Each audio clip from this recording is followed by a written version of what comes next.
நிகழும் ஸ்ரீ மங்களகரமான சோபகிருது ஆண்டு மார்ச் மாதம் 14ஆம் தேதி வியாழக்கிழமை அன்று சதுர்த்தி திதியில் பரணி நட்சத்திரத்தில் வைத்ருதி நாமயோகத்தில் சித்தயோகம் கூடிய நன்னாளில் இந்த மகத்தான பங்குனி மாதம் பிறக்கிறது.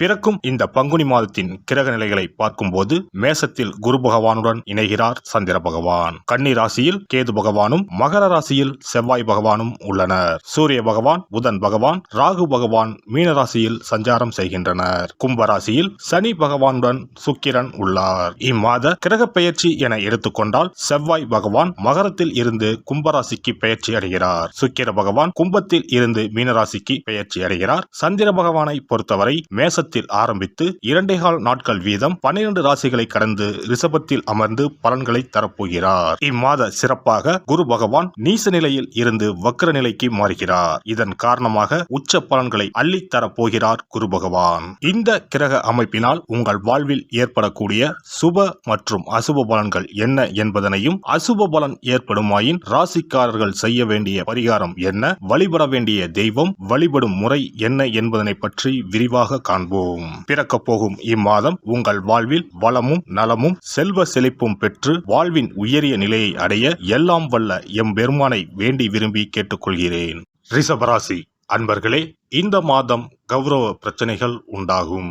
நீங்கள் நல்லதாக பேசினாலும் எதிரில் உள்ளவர்கள் அதை தவறான கண்ணோட்டத்தில் பார்ப்பார்கள். மற்றவர்களின் செயல்களால் மன அமைதி கெடவும் வாய்ப்பு உண்டு. நீண்ட நாட்களாக இருந்து வந்த பிரச்சனைகள் தீரும். தொழில் வியாபாரம் தொடர்பாக அலைச்சல்கள் உண்டாகும். புதிய ஆர்டர்கள் கிடைப்பதில் இருந்த தாமதம் நீங்கும். பணவரத்து திருப்தி தரும். நீண்ட நாட்களாக நிலுவையில் உள்ள பொருட்கள் விற்பனையாகும். உத்தியோகத்தில் இருப்பவர்கள் மேல் அதிகாரிகள் சொல்லியபடி நடப்பது நன்மை தரும். புதிய வேலைக்கு முயற்சி செய்பவர்கள் அது கிடைப்பது தாமதம் ஆகலாம்.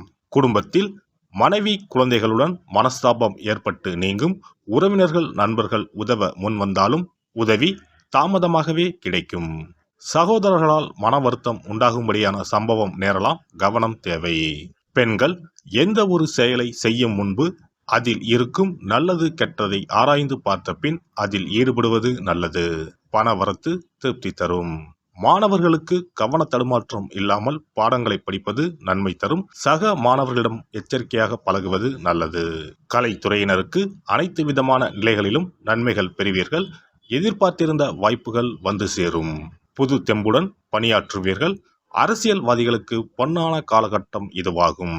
நற்செயல்கள் செய்து அனைவரின் பாராட்டுகளையும் பெறுவீர்கள். அரசு வேலைகள் செய்யும் போது கவனம் தேவை. நட்சத்திர பலன்கள்.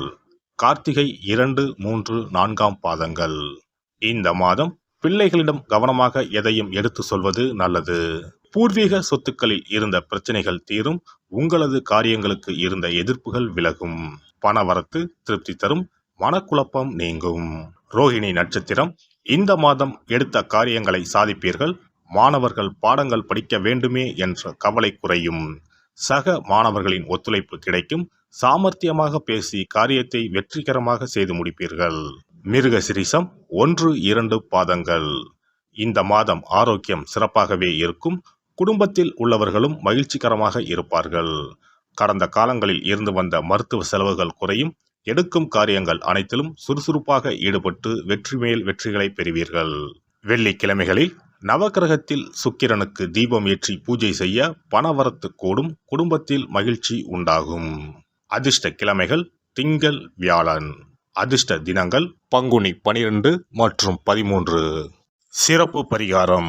வாரந்தோறும் செவ்வாய்க்கிழமை அன்று வீட்டில் உள்ள முருகப்பெருமான் படத்தினை துடைத்து சந்தனம் குங்குமம் பொட்டு வைத்து சிகப்பு அரளிப்பூ கொண்டு அலங்காரம் செய்யுங்கள். ஒரு கண்ணாடி டம்ளரில் தண்ணீர் ஊற்றி ஒரு எலுமிச்சை பழம் சிறு வெட்டிவேர் போட்டு முருகன் படத்திற்கு முன் வைத்து விடுங்கள். ஒரு மா இலை எடுத்து காம்பு பகுதி முருகப்பெருமானை பார்த்தவாறு வையுங்கள். அகல் விளக்கில் நெய் தீபம் ஏற்றி மா இலையின் மீது வைக்க வேண்டும். தீபச்சுடர் முருகப்பெருமானை பார்க்கும் வண்ணம் இருக்க வேண்டும். கண்களை மூடி முருகப்பெருமானை மனமாற வேண்டி உங்கள் வேண்டுதல்களை வையுங்கள். பூஜை முடிந்த பிறகு அடுத்த நாள் டம்ளரில் உள்ள எலுமிச்சை பழத்தை உங்கள் வீட்டை சுற்றி திருஷ்டி கழித்து போட்டு விடுங்கள். 6 வாரங்கள் வரை இந்த வெட்டி வேரை மாற்ற தேவையில்லை. இவ்வாறு செய்து வழிபட்டு வர குடும்பத்தில் உள்ள எப்படிப்பட்ட கஷ்டமாக இருந்தாலும் அந்த கஷ்டத்திற்கு தீர்வு கிடைக்கும். நம்பிக்கை இல்லாமல் எந்த ஒரு வழிபாடும் செய்யக்கூடாது. நம்பிக்கையோடு செய்யும் பட்சத்தில் கைமேல் பலன் கிடைக்கும். இனி பங்குனி மாத சிறப்புகளும் வழிபாட்டின் பலன்களும் என்ன என்பதனை பற்றி காண்போம். பங்குனி மாதம் என்பது வழிபாட்டுக்கு உரிய மாதம். பங்குனி மாதம் வணங்குவதற்கும் பூஜைக்கும் உரிய மாதமாகும். ஒவ்வொரு மாதத்திலும் ஒவ்வொரு நட்சத்திரத்திற்கு முக்கியத்துவம் கொடுத்து விழாக்கள் நடத்துவது வழக்கம். ஆனால் பங்குனி உத்திர நட்சத்திரத்திற்கு மற்ற நட்சத்திரங்களை விட அதிக மகத்துவம் உண்டு. தெய்வ திருமணங்கள் அதிகம் நடைபெற்ற மாதம் பங்குனி மாதம். மாதங்களில் 12வது மாதம் பங்குனி, நட்சத்திரங்களில் 12வது நட்சத்திரம் உத்திரம். 12வது மாதமான பங்குனியும் 12வது நட்சத்திரமான உத்திரமும் இணையும் புனித நாள் பங்குனி உத்திரம் என்று கொண்டாடப்படுகிறது. எனவே பங்குனி மாத உத்திரத்தின் சிறப்புகள் அதிகம். பங்குனி உத்திர நாளில் அனைத்து ஆலயங்களிலும் சிறப்பு வழிபாடுகள் நடைபெறும். கிராம கோவில்களில் அக்னி சட்டி ஏந்துதல், பூஜைகள் விமர்சையாக நடைபெறும். எண்ணற்ற ஆலயங்களில் சுவாமி அம்பாள் திருக்கல்யாணம் நடைபெறும். சிலருக்கு கைகூடாமல் திருமணம் தள்ளி போனால் பங்குனி உத்திர நாளில் விரதம் இருந்து இறைவனை வழிபட்டால் வெகு சீக்கிரம் திருமணம் கைகூடும் என்பது ஐதீகம். அதோடு காதலிப்போர் மனதுக்கு பிடித்தவரை கரம் பிடிக்கவும் பங்குனி உத்திர விரதம் இருப்பது மிகுந்த பலனை கொடுக்கும். பங்குனி உத்திரம் கல்யாண விரதம் என்றும் அழைக்கப்படுகிறது. 8 வகையான மகா விரதங்களில் கல்யாண விரதமும் ஒன்று. ஆகவே இந்த நாளில் திருமணம் ஆகாத இளையோர் விரதம் இருந்து தமக்கு நல்ல வரன்கள் கிடைக்க வேண்டும் என்று சிவபெருமானையும் பார்வதி தேவியாரையும் வேண்டுவது நல்ல பலன்களை பெற்றுத்தரும்.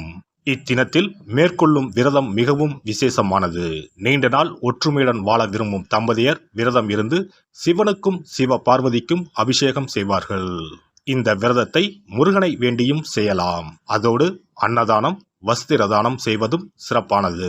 ஜாதக தோஷத்தால் திருமணம் தடைபட்டவர்கள் வழிபாடு மேற்கொள்ளவும் சிறந்த நாள் இதுவாகும்.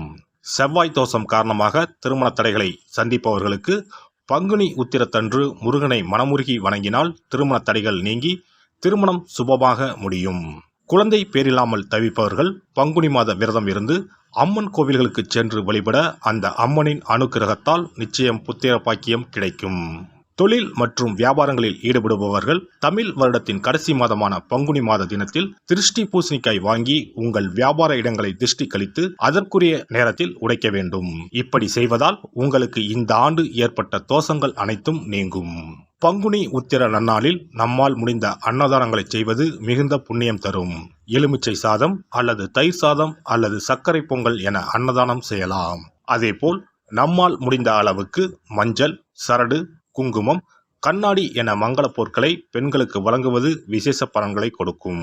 முருகப்பெருமான் நமக்கு இதுவரை இருந்த காரிய தடைகள் அனைத்தையும் களைந்து நமக்கு நல்வழி காட்டி அருளுவார். பங்குனி மாதத்தில் அனைத்து நாட்களிலும் கோவிலுக்கு சென்று வருவது மிக்க பலனை தரும்.